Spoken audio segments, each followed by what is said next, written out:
kasama natin si Sir Romel Martinez at andito tayo sa Muñoz, Nueva Ecija. At ang pangalan ng farm mo, sir? R2M Aqua Farm. Ayan, at si Sir Romel ay batikan, masasabi natin, sa tagal na sa tilapia farming. Yan. At ang main business model, sir, ay breeding. Yes, apo. Ayan. Sir, paano kayo napunta sa tilapia?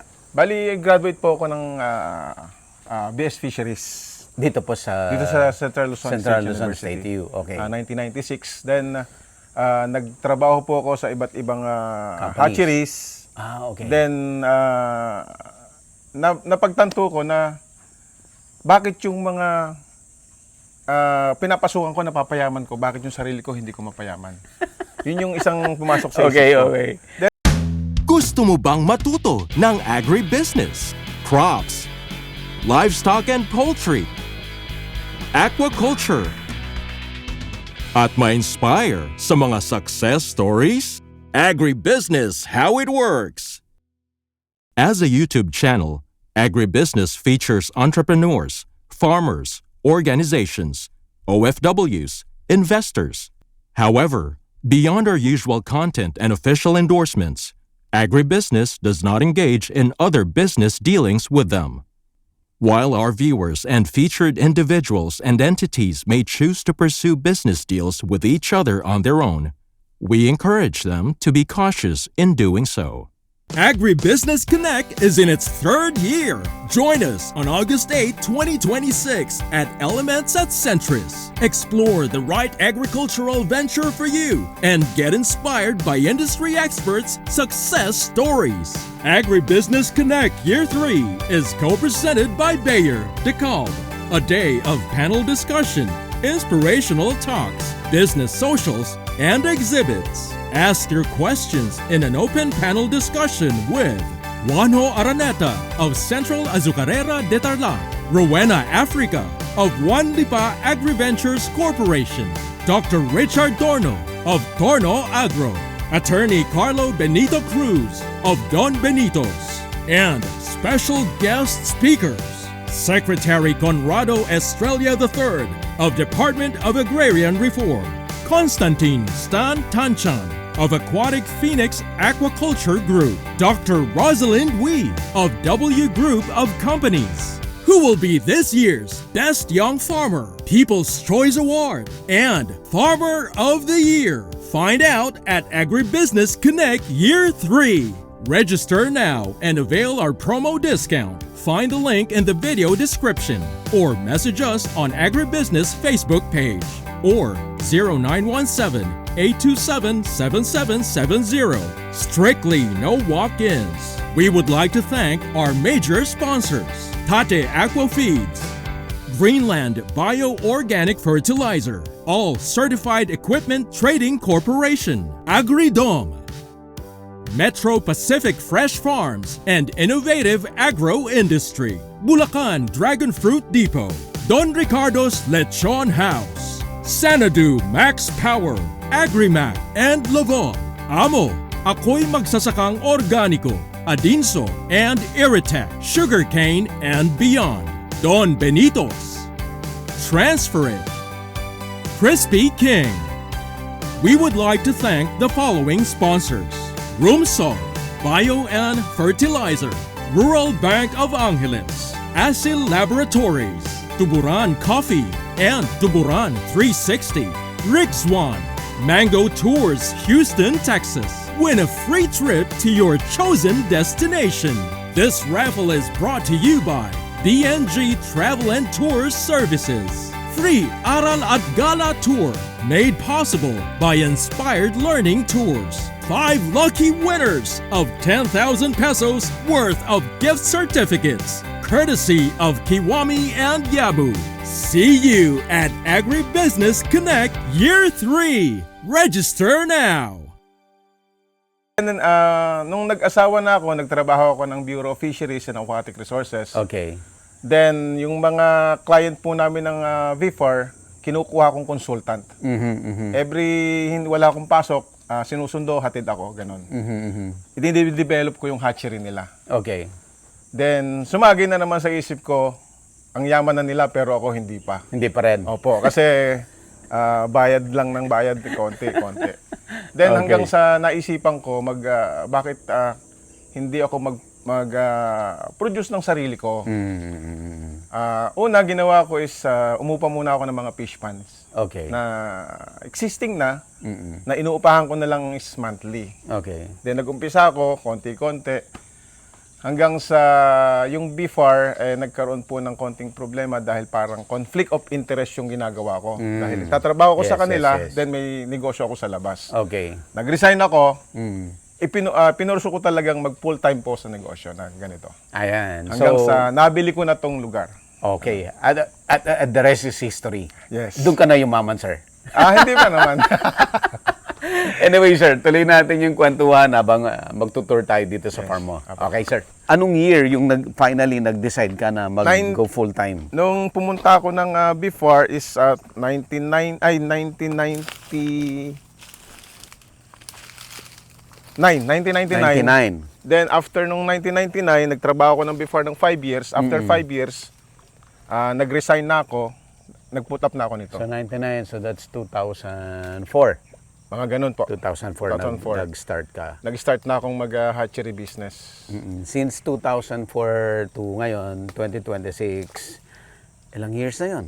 Bali, 22. 22 years. Yes. Mahaba-haba na, sir, yung ano.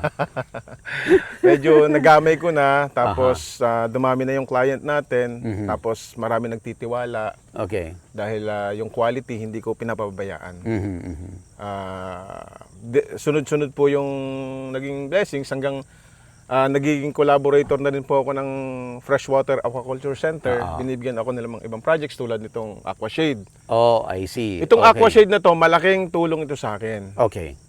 Dahil itong summer, halos yung walang ulan, ito lang po yung nag-produce ng tilapia. ng fingerlings. Okay. The rest is wala. Mhm. Konti-konti. Pero ito, ang ginawa ko rito, dinouble stocking ko, nag-produce naman sila. Maraming nagiging fry, nagiging anak. Kaya malaking tulong po ito sa akin, itong Aquashade. Bibigyan lang natin ng context yung audience natin. Itong Aquashade ay na-develop ng Freshwater Aquaculture Yes, Center, sir, yes, ng CLSU, Central Luzon State U. Kasi ang problem normally ng mga nurseries, pag summer, hindi sila makapag-hatch. Produce, yes. Hindi sila makapag-produce ng fingerlings sa sobrang init. Yes, apo. So, na-develop nila to na simple as maglagay ka lang pala ng net, ay magkakaroon ka ng production kahit na during summer. Summer, apo. Ayan. Basta So, hindi sila gaanong naiinitan. oo. So, ilang years mo nang ginagawa itong Aquanet, sir? Itong Aquashade na to Aquashade. is pang 4 years na niya na to. 4 years. 4 years. Hindi pa siya sira. Ito pa rin yung binigay ng fisheries. Since then, Yes, yung it's 4 done. year na Opo. yon. Hindi pa rin nasisira yan. Ang ginagawa lang namin dito, maintenance, pagka hindi mainit, tanggal. Ititiklopin namin siya. Oh, I see. Lalo pag mabagyo, tatanggalin. Tanggalin. Maintain lang. Tapos yung mga post niya, yon, pinapalta lang namin. Pag nabulok, Simple lang, kahit kawayan kawayan lang. Ang Kasi mga pagka poste. masyadong mahal, pagka yung bakal. Ayan. So, sabi ni Sir Romel, mayroon siyang taniman ng kawayan, walang problema. So, ano sir, no? Parang simple technology, pero Yes. sobrang laki ng Ginhawa. ginhawa. Okay. Tapos, I think itong technology na Aqua Shade na to ay Freshwater Aquaculture Center, syempre ng Central Luzon State U. Yeah, Picard. Involved din dito ang Picard, ang DOST Picard. Yes, apo. Ayan. So, marami kasi tayong collaboration with DOST Picard din. Ayan, sir. So, can you give us more information about dito sa Aquashade? Ang disadvantage naman ito, pagka taglamig o tag-ulan, kailangan tanggalin talaga. Kailangan mo siya tanggalin. Kasi yung isda nagkakaroon ng sakit, nagkakaroon ng fungus. Ah, Kinakapitan siya ng fungus. Oo. Kasi malamig na yung panahon, tapos malamig pa yung Pinalamig mo pa lalo. Yes, kaya tinatanggal po namin. So normally, for the whole year, ilang months na nakakabit to, ilang months na nakatabi to? Bali, 4 months na nakakabit. So Dahil talagang- yung init lang talaga ang So normally, iniiwasan. anong months po yun, sir? Tuwing pagdating ng March, March, April, ilalagay May, na. yan, March, opo. April, May. June. Hanggang June. Opo. So, Siguro pag medyo nagtag-ulan na. alisin mo na to konti Yes. later, no? Pag tag-ulan na po, tatanggalin na. Yung laging umuulan. Oo. Pero yung ganitong paminsan-minsan, hindi Pwede pa. Opo. Itong pan na to, nalinagyan mo ng shade, gaano kalaki to? Bali, umabot to ng 500 square meter. 500. 500 to. Bakit po ito lang ang ginagamit mo so far? Ginagamit ko naman lahat. Pero Okay. ito lang yung may aqua shade. Ito lang yung merong bubong. Okay. Kasi po, ang bala ko naman dito sa kabila, hindi aqua shade eh. Meron akong ibang technology na dapat gawin. Okay. Kanya nga lang, wala po akong makita talaga nung, yung tinatawag nating water cabbage. Yung water cabbage na yon, ang problema nun, kung saan ako makakakuha para ilagay, magiging shade din siya. Oh, I see. Wala na siya sa taas, pero nasa baba siya. Bali, ang gagawin ko lang, maglalagay lang ako ng kawayan sa gitna na may pwedeng daanan ng tao sa gilid. Mm.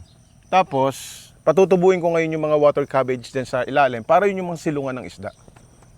So halaman po yun, sir? Halaman yun. Mas mura yun kaysa rito kasi yun, ang puproduce mo lang kawayan, hindi ka na magpuproduce. Kasi ito, mahal to. Bali, ang Mahal to, paggawa itong po net na nito to. is 75,000 ang ginastos po. Ano bang meron dito? Anong special na net dito? Bakit mahal?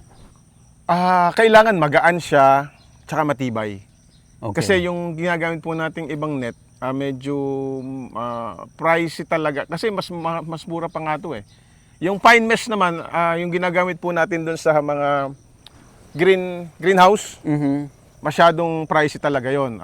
But pwede rin po yun? Pwede rin yun. Kanya ang problema po is sobrang mahal tsaka medyo makitid po yung pagtatahi. Ito medyo malapad to eh. Ilang tahi lang to, bali 4. Oh, I see. 4 yung pagtatahi nito. May certain, ano ba to, sir? May certain percentage of light na makakapenetrate? Meron po. Okay. Almost 80% dapat po, 20% yung nakakapag-penetrate. 20% lang? Opo, 20% lang. Para at least, hindi naman masyadong maging hindi productive yung ating water. Kasi once na yung water mo hindi nag-penetrate yung sunlight, walang production ng food, ng pagkain, ng phytoplankton, zooplankton. Kaya kailangan din po ng light. Oh, I see. So, kailangan talaga masunod yung 80%. Yes po, opo. Pag hindi natin nasunod yung 80%, what will happen? Hindi gaano magpuproduce dahil wala po silang tinatawag na reserve oxygen sa kanilang katawan. Kasi yun po yung nagiging reserve oxygen nila, yung phytoplankton tsaka yung zooplankton. Yeah. But, so ibig sabihin, sir, any kind of net, as long as may bigay mo yung 80% shade. Yes, opo. Kaya mapansin nyo yung net natin may mga butas-butas. Hindi pwede talagang totally 100% close. Meron pa rin po. Okay. So, itong aqua shade na to ay, sir, marami nang nag-a-adapt nito ngayon. Marami nang binigyan. Marami na po kasi marami na rin pong nag-produce ng sarili nila dahil problema nga po nila tuwing summer wala pong may produce. Woo! Para makita nyo yung Ano to, yung mga Kukolekta. fingerlings? Apo. Yung So, fry. schedule ho kayo for collection ngayon, sir? Apo. Okay. Yung fry po, bali ko kolektahan na nila yan lahat. Mhm. May production din naman dun sa iba. Ang problema, hindi katulad ng production nito. Nung una, kasi ewan ko, matagal na kang kinukolektahan to eh. Ilang months na itong nakasalang? 1 buwan? 1 month na. Ibig sabihin nun, paubos na yung fry niyan. Paubos na rin. Itong 500 square meter na breeding pond, gaano ko kadami yung napoproduce mo dito na fingerlings considering na naka-aqua shade siya? Ito po, almost nasa 300 to 400,000 na po yung napoproduce nito. 1,000. Madami po yan, Opo, sir. marami po yun. Pagka walang aqua shade yan, siguro mga 50 mil yung mapoproduce niya. Ang layo. Opo, malayo Malayo pala. talaga. Kaya malaking tulong po itong aqua shade na to sa farm. Dahil kung iikutin niyo po buong hatchery dito ngayon sa Central Luzon, Opo. kokonti lang po ang may production. Pero kami tuloy-tuloy hanggang ngayon meron. Maganda yung business, sir. Opo, ito po yung tinatawag nating piso mo tamang barko. Paano, sir? Piso mo tamang barko. Piso mo tamang barko. Oo. Hindi ko mag-get, chef. Ano ibig sabihin nun? Konting puhunan pero malaki ang kita. Okay. Kumbaga yung, na-enroll ko na kasi eh. Nagsimula na akong gumastos. Kumbaga, yung return of investment, tuloy-tuloy. Puro harvest na ngayon. Apo, puro harvest. Ibig sabihin, yung stage na labas ka ng labas ng pera dahil nagbi-build ka, matagal ka nang tapos doon. Opo, almost siguro yung ROI ko is 1 year. 1 year lang? Opo. 22 years ka na, sir? 1 year. Wow, di 21 years ka na kumikita. ang nilalabas ko lang dito ng pera is sa tao. Oo. Yung pagkain ng tao at saka pagkain ng isda. Mm-mm. Tsaka yung maintenance lang. Maintenance. Minsan nagkakagastos tulad na nagpalagay ako ng solar. Solar pump. Kasi hindi na uso rito diesel eh. Puro Solar na talaga. puro solar at saka electric. Ito electric yung nandito ko. Electric. Mas nakakamura ba? Opo, malaki. Dito pagka pinuno po namin yung isang fish pan, siguro gagastos ako Ayan, ng tingnan natin, sir.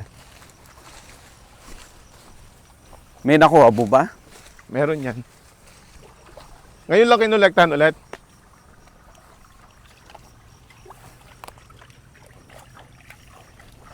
May buyer po ngayon, sir. Ayun. Ayun, dami. Hindi naman po nawawalan dito. Talagang Ang buyer. Opo. Kalimitan po deliver namin ng Aurora. Pinakamarami po namin kliyente is Aurora. Pampanga, mangilan-ngilan kasi May mga breeders din doon. marami rin pong may may hatchery. Yun yung kinukuha. Then after nyan, iipunin yan, dadali naman sa nursery. Tapos ititreat ng almost 14 to 21 days. Magiging sex reverse na po yung puro lalaki. Is a sex reverse na rin. So before bilhin ni client, naka-sex reverse na. Graduate na po siya ng sex reversal. Hormone pa rin, sir, ang ginagamit. Hormone po. Yung kay Dr. Guerrero pa rin. Apo. Wow. Yung SRT, kung tawagin nila SRT 95. Kasi 95% lang naman talaga yung nagiging lalaki. So meron pa rin ano. Meron pa rin po, hindi 100%. Hindi ba mamamatay yun doon? Alin po? Ito, dadalhin dito. Nakuha na. Apo. Konti lang doon sa...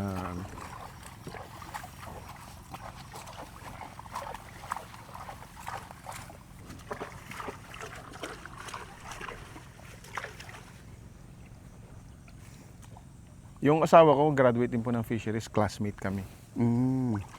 Siya naman po nagtrabaho rin ng FAC. FAC din. Opo. Ako before. Magkatabi lang kayo. Magkatabi lang kami. Andyan pa ngayon siya ngayon sa FAC. Ala na po. Meron na siyang travel agency, nandun sa bahay na lang siya. Okay. Nagsawa sa trabaho. Maganda rin yung negosyo ng travel Opo, agency. ganda naman po. Yan na yung ano. Ayan. Okay, lagyan na natin. Baka mamatay.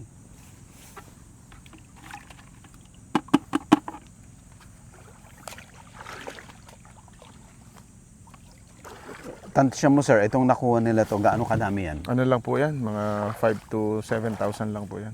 5 to 7,000 na yun.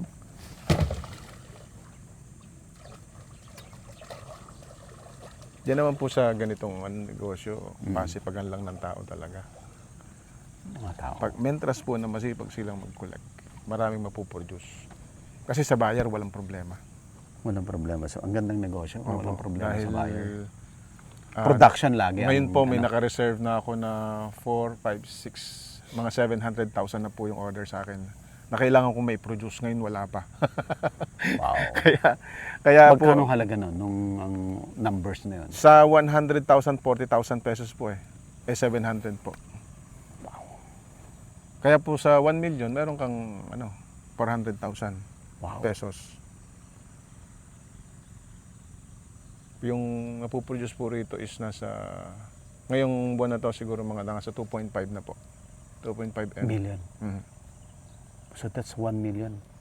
Halos, apo. 1 million. And that's monthly?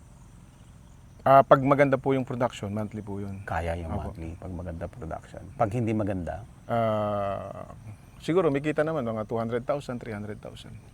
Bukod doon sa summer, ano pang variables bakit pumapangit o gumaganda ang production? Ulan po ng ulan, walang Ulan ng tigil ng ulan. ulan. Opo. Bagyo yan, isa pa yan. Kasi minsan yung mga net ko nililipad ng bagyo. Ah. Ayan, so, ito, ina-harvestan naman nila ngayon itong Opo, kinukolektahan. yung itong, mga yung walang shade. Walang yan, shade. makikita niyo yung pagkakaiba. Mas konti ito, sir. Opo, mas kukunti yan.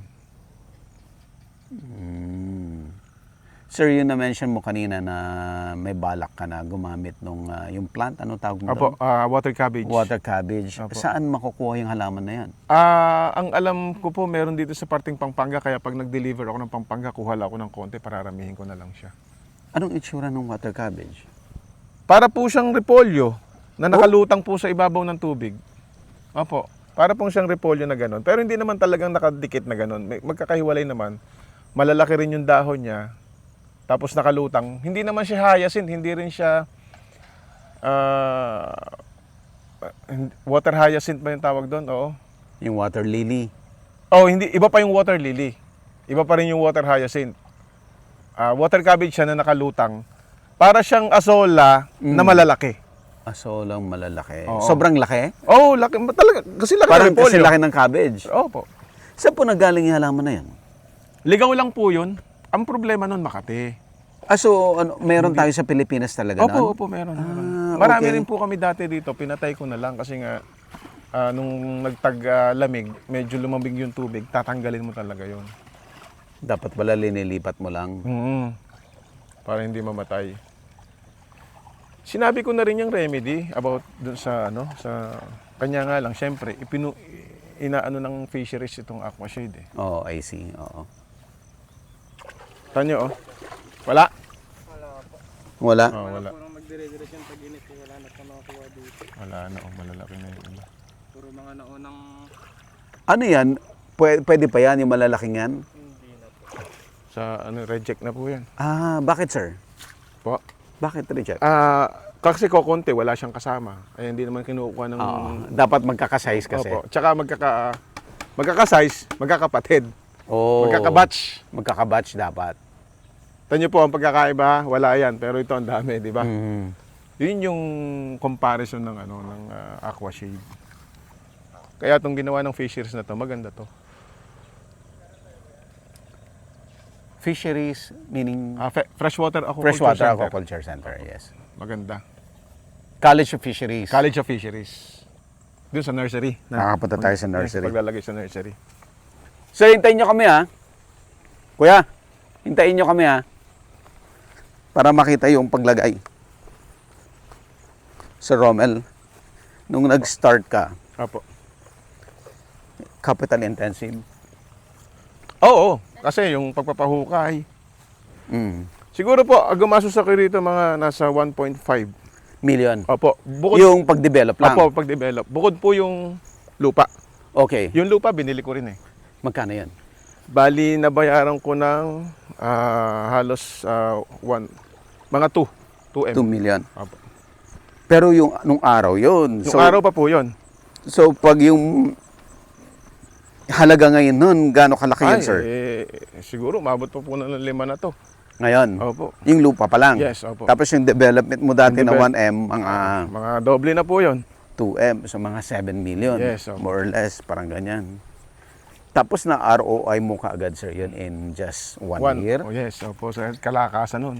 Wow. Sabi mo, Ito yung size 14. Yung binaba. Hindi lang 3,000 yan.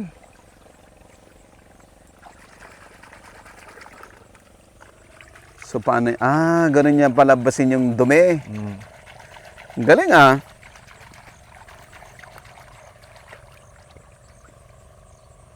Ayan.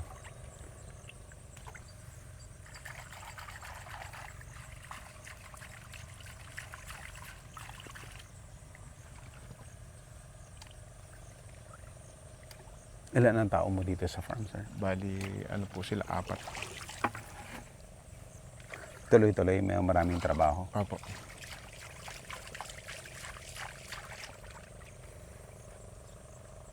Sir, itong nursery, anong purpose nitong, bakit kami mga hapa ba tawag dito? Hapa. Yeah, bakit Dito po nakahapa? dito po nila tinitreat yung yung mga fry para mag sex servers, para maging puro lalaki. Hanggang sa maging pwede na sila sa market hanggang size 20, 22. Yun, lalabas. Saka na po namin. lalabas. Opo. So, bawat isang hapa, isang separate na age siya. Apo. Ganyan. By batch yan. By batch. Halimbawa, isang araw kolekta, kung paghahati-hatiin nila, kailangan sa ganitong kaliit, mga 2 scoop, tapos sa ganong kalalaki, mga 3 scoops. Mga 15,000 to 20,000 po ang laman ng bawat isang. So, yung linagay ngayon dito, sir, enough na yon. Hindi po, dadagdagan pa po yan. Dadagdagan pa. Tapos sa kanila ngayon, pagka naipon na nila ng maghapon, sa kanila i-divide kung ilang tigi-scoop bawat isang hapa. So, itong linagay natin ngayon, considered ilang scoop po yun? Yung ngayon? kanina? Yung kanina. 1 lang po yun. 1 lang yan. Opo. So, maglalagay pa sila ng the same age na para dito. Yes, opo. Para makampleto siya. Hanggang sa maipon. Yun pong na-kolekta natin na fry, anong edad po nun? Ito. Apo, yung linagay natin dito sa hapa na to.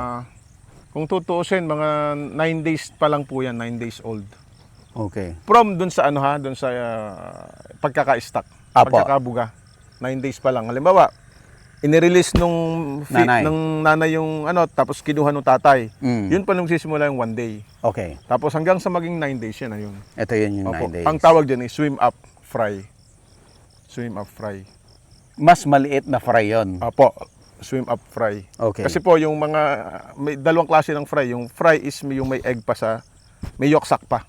Fry na rin po yun. Hindi pa siya swim up. Pagka inirelease siya ng babae, bumababa lang siya sa tubig. Okay. Tapos pagbaba niya sa tubig at nakita nung nanay, kukunin ulit, dadalhin sa bibig. Hanggang sa i-incubate niya na yung sa bibig niya, after 9 days, saka i-release. Yan yung swim up. Ito yun. Apo. Naka-release na siya. So, itong swim up na linagay natin ngayon dito sa hapa na to, ilang days siya dito before ready for market? Bibilang po tayo mula first day ng 14 days to 21 days. Pero ang talagang total treatment talaga natin is 21 days.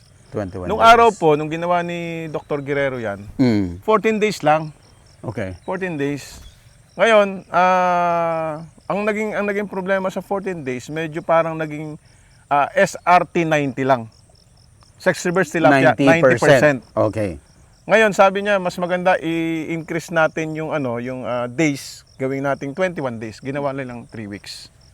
Para mag 100% or maging 99%. 99%. Apo. Okay. Pero kami, nagre-release na kami ng 14 days. Dahil minsan, kailangan na nung client ng fry para hindi na siya maubusan, kinukuha na ng 14 days. Ang ginagawa naman po namin Tutuloy doon, niya. hindi po. Ang ginagawa naman po namin doon is medyo dinadagdagan namin yung dosage ng hormone. Okay lang yan. Okay lang po yun. Para at least. Tsaka yung frequency of feeding madalas. Halimbawa, tinuro ni Dr. Guerrero is 6 times lang. Ginagawa namin 12 times. Doble. Yung frequency, yung pagpapakain lagi. Ang ginagawa namin, oras-oras.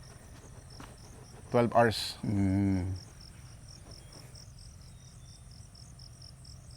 Minsan nga kahit gabi. Kasi ang isda naman kahit gabi kumakain yan eh. So yun din pala yung mahirap Opo. Kasi- Kasi trabaho. sa trabaho. Yeah. Tapos ito sir, anong age na to? Yan yung mga... Bali, siguro mga 1 buwan na yung mahigit. Isang buwan na to. Ang ginagawa po namin kasi dyan, nag-iipon po kami ng malalaki kasi may mga orders sa amin na medyo malalaking gusto. Gusto niya malalaki. Opo. Ang ginagawa namin, lahat ng mga shooters, kasi halimbawa, nag-angat kami ng 100,000. May shooters po dun eh. Ilang percent Ayun yun. yung shooters? Konti lang, mga 4 to 5% lang. Minsan wala pang 5%. So Ayun yung i-gather mga nyo naipon. lahat dito sa isang hapa na to? Yes, opo. Anong size po ito considered, Doc? Ay, sir. Size 14. Size 14 na to. Opo, size 14, size 12. Mahal na yan. Opo, piso isa niyan. Wow. Sa isang grow out, ilang fingerlings o fry ang binibili nila? Meron po sa Pampanga na almost... Malalaki yun, Pampanga, di ba? Yung huling order sa amin is 800,000. 800,000. Pag ganito kalalaki, di Ay, 800,000 hindi kaya pesos. po yan. Hindi kaya. Hindi nila kaya. Hindi kaya po yung ganyang kalalaki na ganong karami. Na ganun kadami. Ganito, pwede. Yan, ganyan. Yan. Ito. Size 20. Yan, size 20 po yan. Ito. Opo. Size 20 na yan. Ang presyo po niyan, 50 cents. 50 cents. Pag deliver, 55 cents. Kasama yung delivery, yung Opo, 5 cents. Opo. Mahal na yung kurudo eh. Kaya nagdadagdag ako ng 5 cents. Ayan, ganyang kalalaki kaya. Hmm. Ayan. Sir, ito ulit yung size 22. 22. And 20, size 20. Size 20. Opo, At ang presyo niya ay 50 cents. 50 cents. Pick up price. Pick up price. Delivery is 55. 55 pag i-deliver. Opo. Regardless of the area? Ah, Depende. Depende po sa layo. Ang kalimitan lang naman pong deliver ko is Aurora. Yan, Aurora. Pampanga. Agribusiness, how it works. Instruct, inspire, succeed.